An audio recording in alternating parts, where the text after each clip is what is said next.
श्री सद्गुरू कृपा अकॅडमीमध्ये आपल्या सर्वांचं स्वागत आहे. विद्यार्थी मित्रांनो, आज आपण या ठिकाणी जे काही 16 ते 20 फेब्रुवारीचं जे काही करंट अफेअर आहे ते आपण या ठिकाणी पाहणार आहोत. बघा, या ठिकाणी प्रश्न क्रमांक 1 पाहूया. अलीकडेच कोणत्या अंतराळ संस्थेने 137 प्रकाश वर्ष दूर राहण्यायोग्य क्षेत्रांमध्ये सुपर अर्थचा शोध लावलेला आहे? तर नासाने हा शोध लावलेला आहे. बघा, या प्लॅनेटचं नाव काय सांगितलं आहे? एक्झो प्लॅनेट TOI 715b असं या एक्झो प्लॅनेटला किंवा सुपर अर्थला नाव देण्यात आलेलं आहे. राहण्यायोग्य आहे, हॅबिटेबल झोन आहे हा, म्हणजे राहण्यायोग्य त्या ठिकाणी स्थिती आहे असं या ठिकाणी सांगितलेलं आहे. पृथ्वीपेक्षा 1.5 पट जास्त रुंद या ठिकाणी सांगितलेलं आहे. त्याचप्रमाणे एका लाल ग्रहाभोवती तो परिक्रमासुद्धा करत आहे. मग विद्यार्थी मित्रांनो, पुढील प्रश्न.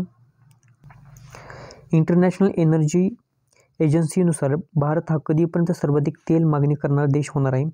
2030 पर्यंत. आता ही जी काही इंटरनॅशनल एनर्जी एजन्सी आहे त्याची स्थापना कधी झाली? नोव्हेंबर 1974 मुख्यालय विचारलं तर पॅरिस, फ्रान्स या ठिकाणी आहे. यानंतर मग पुढील प्रश्न. अलीकडेच कोणत्या राज्य सरकारने ट्रान्सजेंडर व्यक्तींसाठी मोफत यात्रा बस सुविधा सुरू केलेली आहे? दिल्ली सरकारने.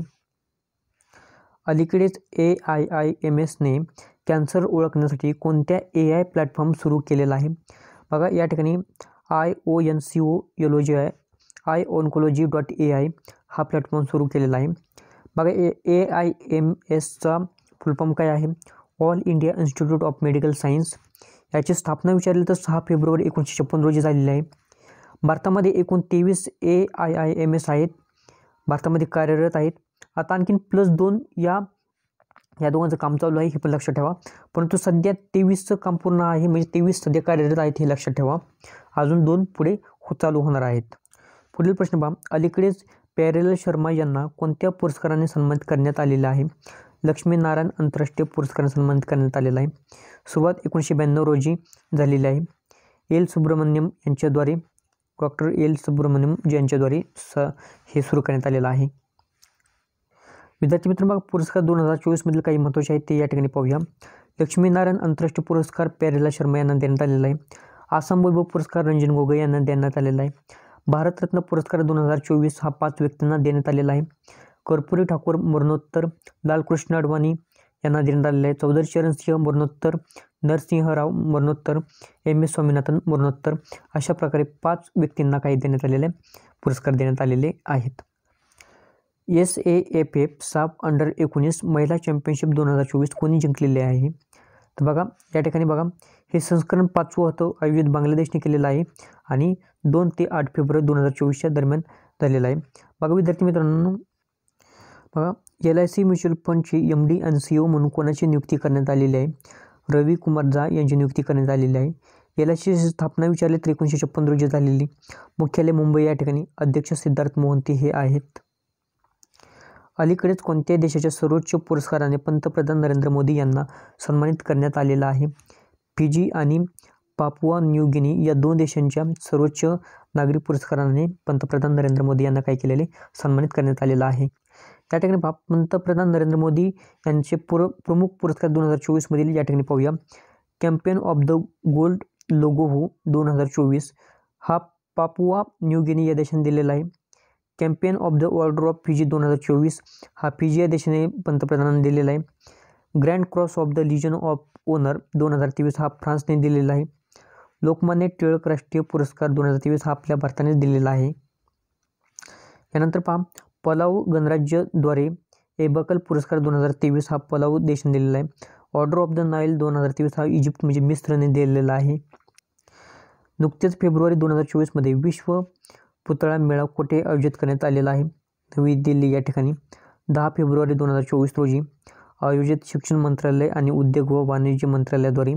प्रमुख अतिथी देश हा सौदी अरब आहे. यानंतर पहा, टाटा स्टील बुद्धिबळ स्पर्धा 2024 कोणी जिंकलेली आहे? WEP यांनी जिंकलेली आहे. आयोजित नेदरलँड या ठिकाणी. विजेता वेई हे चीनचे आहेत. उपविजेता गुकेश डी भारतातील आहेत. अलीकडेच मुंबई येथे कोणी लहान प्राण्यांचे हॉस्पिटल सुरू करण्याची घोषणा केलेली आहे? टाटा ट्रस्टने. 165 करोड रुपये खर्च करत आहे त्यासाठी आणि किती क्षेत्र आहे? 2.2 एकर हे पण लक्षात ठेवा. अलीकडेच कोणती IIT संस्था स्वदेशी 155 mm दारू गोळा तयार करण्याची घोषणा केलेली आहे? IIT मद्रासने. आणि त्यासाठी म्युशियन्स इंडिया लिमिटेडचं सहकार्य होणार आहे. अलीकडेच बिहार राज्य सरकारने राज्य आपत्ती व्यवस्थापन करण्यासाठी कोणते ॲप सुरू केलेलं आहे? नितीश. याचा full form novel initiative technological intervention for safety of human lives. या ॲपद्वारे वीज, पूर, उष्णतेच्या लाटा आणि शीतलहरींबद्दल व्हॉईस मेसेज प्रदान केले जातील. आणि IIT पटना हे पण लक्षात ठेवायचं आहे. अलीकडेच टाटा डिजिटलचे नवीन MD आणि CEO म्हणून कोणाला नियुक्ती करण्यात आलेला आहे? नवीन ताहिलियानी यांना 19 फेब्रुवारी 2024 पासून ते पदावर येणार आहेत. गृहमंत्री अमित शहा यांनी अलीकडेच लोकसभा निवडणुकीपूर्वी CAA लागू करण्याची घोषणा केली. हा कायदा केव्हा बनवण्यात आलेला आहे? 2019 साली. डिसेंबर 2019 CAA म्हणजेच नागरिकत्व दुरुस्ती कायदा विषयीचे विधेयक संसदेने मंजूर केलेले होते. लोकसभेत कधी सादर केलेला आहे? 9 डिसेंबर 2019 रोजी अमित शहा यांच्याकडून सादर करण्यात आलेला आहे. लोकसभेतून पारित कधी झालं? 10 डिसेंबर 2019 रोजी. राज्यसभेतून कधी पारित झालं? 11 डिसेंबर 2019 रोजी. राष्ट्रपतींची मान्यता कधी भेटली? 12 डिसेंबर 2019 रोजी. आणि कायदा म्हणून कधी अस्तित्वात आला? तर 12 डिसेंबर 2019 रोजी. परंतु त्याच्यासाठी खूप मोठा मोर्चा चालू झाला आणि 2019 परंतु हा कायदा होऊ शकला नाही. म्हणजेच कायद्यात रूपांतर झालं पण कायदा लागू करता आलेला नाही. पुढील प्रश्न पहा. अलीकडेच भारत सरकारने ब्रह्मपुत्रा नदी व्यवस्थापनासाठी ADB सोबत किती डॉलर्सचे कर्ज करार केलेला आहे? $200 मिलियन करार केलेला आहे. हा निधी आसाम राज्यातील ब्रह्मपुत्रा नदीच्या 750 किलोमीटर लांबीच्या मुख्य मार्गासह पूर आणि नदीकाठचे व्यवस्थापन उपायांना बळकट करण्यासाठी वापरला जाणार आहे. आता ADBचं फुल फॉर्म माहिती असणं गरजेचं आहे. एशियन डेव्हलपमेंट बँक त्याचा फुल फॉर्म आहे. स्थापना विचारली तर 1966 रोजी. मुख्यालय फिलिपिन्स या ठिकाणी आहे. अलीकडेच कोणत्या राज्य सरकारने ताडोबा कावल संरक्षण रिझर्व्हसाठी मंजुरी दिलेली आहे? तेलंगणा राज्य सरकारने. ताडोबा अंधारी व्याघ्र प्रकल्प आणि कावल व्याघ्र प्रकल्प या दोघांच्या मधील क्षेत्राला ताडोबा कावल संरक्षण रिझर्व्ह म्हणून घोषित केलेले आहे. केंद्र सरकारकडे हा प्रस्ताव दिला जाणार आहे. केंद्र सरकारच्या मंजुरीनंतर संरक्षण रिझर्व्ह बनवणार आहे. ताडोबा राष्ट्रीय उद्यान महाराष्ट्रातील चंद्रपूर जिल्हा या ठिकाणी आहे. महाराष्ट्रातील सर्वात जुने आणि सर्वात मोठे राष्ट्रीय उद्यान आहे. कावल व्याघ्र प्रकल्प तेलंगणा येथे स्थित आहे. या ठिकाणी तेलंगणाबद्दल थोडक्यात माहिती पाहूया. राजधानी हैदराबाद आहे. मुख्यमंत्री रेवंत रेड्डी आहे. राज्यपाल तमिलसाई सुंदरराजन आहेत. कोणत्या संस्थेला जागतिक आरोग्य संघटनेने नेल्सन मंडेला पुरस्कार 2024ने सन्मानित केलेला आहे? निमहंस ही एक संस्था आहे. याचा फुल फॉर्म पाहूया. National institute of mental health and neuroscience. याची स्थापना कधी झाली? 1974 मुख्यालय बेंगलोर कर्नाटक या ठिकाणी आहे. संचालक कोण आहे? तर प्रतिमा मूर्ती आहेत. हे पण लक्षात ठेवा. अलीकडेच राष्ट्रपती द्रौपदी मुर्मू यांनी या ठिकाणी द्रौपदी मुर्मू आहेत यांनी राष्ट्रीय आदिवासी महोत्सव म्हणजेच आदि महोत्सवचे उद्घाटन कोठे केलेलं आहे? नवी दिल्ली या ठिकाणी. Major Dhyanchand stadium India Gate नवी दिल्ली येथे आयोजित करण्यात आलेलं आहे. 10 ते 18 फेब्रुवारी दरम्यान करण्यात आलेलं आहे. यामध्ये जे काही आदिवासी व्यक्ती आहेत तर त्यांची जे काही वस्तू तयार करतात ते त्या ठिकाणी काय केलं जातं? विकत असतात ते आणि इतर माणसं घेत असतात. हे पण लक्षात ठेवा. अलीकडेच विज्ञानातील महिला आणि मुलींसाठी आंतरराष्ट्रीय दिवस कधी साजरा करण्यात आलेला आहे? 11 फेब्रुवारी रोजी. International day of women and girls in science असं इंग्रजीमध्ये आहे.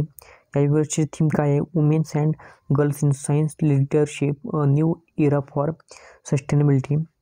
याची सुरुवात कधी झाली? 2015 यात कोणी केले आहे? तर UNGA संस्करण विचाराचं 9वं संस्करण आहे. हे पण लक्षात ठेवायचं आहे.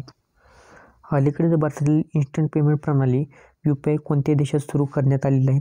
श्रीलंका आणि मॉरिशस. NPCIने 2016 UPI सुविधा सुरू केलेली आहे. अलीकडेच महिलांना सशक्त बनवण्यासाठी स्वाती पोर्टल कोणी सुरू केलेलं आहे? केंद्र सरकारने. विज्ञान, तंत्रज्ञान, गणित आणि आरोग्य इत्यादी क्षेत्रात सशक्त बनवण्याचा उद्देश आहे. स्वातीचा फुल फॉर्म काय आहे? Science for women technology in and innovations. विद्यार्थी मित्र बघा, ॲप आणि पोर्टल 2023-24 मधले काही महत्त्वाचे ॲप आणि पोर्टल्स आहेत ते या ठिकाणी पाहूया. स्वाती पोर्टल भारत सरकारने सुरू केलेलं आहे. Track child and girl portal हे महिला आणि बालविकास मंत्रालयाने सुरू केलेलं आहे. भाषिणी ॲप केंद्र सरकारने सुरू केलेलं आहे. जे काही बघा भाषिणी ॲप काय करतं, लाईव्ह जे काही आहेत स्पीच तर ते काय करतं, कन्वर्ट करतं जे आपल्या लोकल लँग्वेजमध्ये. अनुवादने ॲप केंद्र सरकारने सुरू केलेलं आहे. हे ॲप काय करत आहे तर जे काही विद्यार्थ्यांचं शालेय शिक्षणाच्या बाबतीत जे चेंजेस आहेत किंवा जे काही त्यांच्या मुलांना पाहिजे त्या लँग्वेजमध्ये ते चेंजेस करून देतात, पुस्तक वगैरे काय असेल ते. नवमतदत्त हे JP नड्डाद्वारे स्थापित करण्यात आलेलं आहे. आवाम से आवाम पोर्टल जम्मू काश्मीर पोलीसने सुरू केलेलं आहे. पाठ मित्रो app jute corporation of India लिमिटेडने सुरू केलेलं आहे. ग्राममंच GIS ॲप पंचायत राज मंत्रालयाने सुरू केलेलं आहे. आयना डॅशबोर्ड फॉर सिटीज पोर्टल हे गृहनिर्माण आणि नागरी व्यवहार मंत्रालयाने सुरू केलेलं आहे. अप्पर ID कार्ड हे शिक्षण मंत्रालयाने सुरू केलेलं आहे. फ्लड वॉच ॲप हे भारत सरकारने सुरू केलेलं आहे. त्यानंतर होली अयोध्या ॲप मुख्यमंत्री योगी आदित्यनाथ यांनी सुरू केलेलं आहे. सरपंच संवाद ॲप हे आसाम राज्यपालांद्वारे सुरू करण्यात आलेलं आहे. पुढील प्रश्न पहा, ICC अंडर-19 विश्वकप 2000 विश्वकप कोणी जिंकलेला आहे? ऑस्ट्रेलिया आणि उपविजेता भारत झालेला आहे. आयोजन 19 जानेवारी ते 11 फेब्रुवारी 2024 रोजी करण्यात आलेलं आहे. आयोजक देश दक्षिण आफ्रिका आहे. विजेता ऑस्ट्रेलिया हा 4 वेळा झालेला आहे. 1988मध्ये, 2002मध्ये, 2010मध्ये आणि 2024मध्ये. भारत हा आत्तापर्यंत 5 वेळा विजेता झालेला आहे. उपविजेता कोण आहे या आत्ताच्या सिरीजमधला? हा भारत आहे, हे पण लक्षात ठेवायचं आहे. पुढील प्रश्न पहा, अलीकडेच पेटीएम ई-कॉमर्सचे नाव बदलून काय ठेवण्यात आलेलं आहे? पाय प्लॅटफॉर्म. विद्यार्थी मित्रांनो बघा, RBIने आत्ताच अलीकडे काय केलेलं आहे, पेटीएम बँकवरती निर्बंध लादलेले आहेत. पेटीएमचाच एक पार्ट आहे पेटीएम बँक, परंतु पेटीएम आणि पेटीएम पेमेंट बँक हे दोन्ही अलग आहेत, हे लक्षात ठेवा. त्याच्यापैकी पेटीएम बँकवरती काय केलेलं आहे, पेटीएम पेमेंट बँकवरती निर्बंध लादलेले आहेत, परंतु पेटीएम अजून सुरू आहे, हे लक्षात ठेवा. अलीकडे चेन्नई सुपर किंग्सने ब्रँड ॲम्बॅसेडर म्हणून कोणाला निवडलेलं आहे? कॅटरिना कैफ यांना निवडलेलं आहे. अलीकडेच फिनलँडचे नवीन राष्ट्रपती कोण ठरलेले आहेत? अलेक्झांडर स्टब आहेत. हे राजधानी हेलसिंकी आणि चलन विचारलं तर युरो हे चलन आहे. अलीकडेच कोणत्या मंत्रालयाने दुर्गम गावामध्ये अप्पर पोर्टल सुरू केलेलं आहे? शिक्षण मंत्रालयाने. अप्परचा full form automated permanent academic account registry. APAAR आयडीला one nation one student ID असं म्हटलं जातं. शिक्षण मंत्रालयाने ऑक्टोबर 2023मध्ये ही योजना सुरू केलेली आहे. अप्पर हे ॲप काय आहे, प्रत्येक विद्यार्थ्याचे त्याचं कोठे शिक्षण घेतलं, डिप्लोमा केला, डिग्री केलं तर त्याचे सर्टिफिकेट वगैरे ते सगळं त्याच्यामध्ये अपलोड असेल. जसं की एखाद्या विद्यार्थ्याचा अकॅडमिक जो काही डाटा असेल तो त्या ठिकाणी अपलोड असेल. अलीकडेच ओडिशा राज्य सरकारने कोणते वन जैवविविधता हेरिटेज स्थळ म्हणून घोषित केलेलं आहे? गुप्तेश्वर वन. ओडिशाबद्दल थोडक्यात माहिती पाहूया. राजधानी भुवनेश्वर आहे. मुख्यमंत्री नवीन पटनाईक आहेत. राज्यपाल रघुवर दास आहेत. कोणत्या शहराने 2026पर्यंत जगातील पहिली हवाई टॅक्सी सुरू करण्याचा घोषणा केलेला आहे? दुबई. 2026पर्यंत सुरू करणार आहे. विजेवर चालणार आहे. रेंज 161 किलोमीटरची आहे. कमाल वेग 321 km/h आहे. अलीकडेच संरक्षण मंत्री राजनाथ सिंह यांनी जनरल बिपिन रावत यांच्या पुतळ्याचे अनावरण कुठे केलेलं आहे? डेहराडून, उत्तराखंड या ठिकाणी. हे पहिले CDS होते, हे पण लक्षात ठेवा.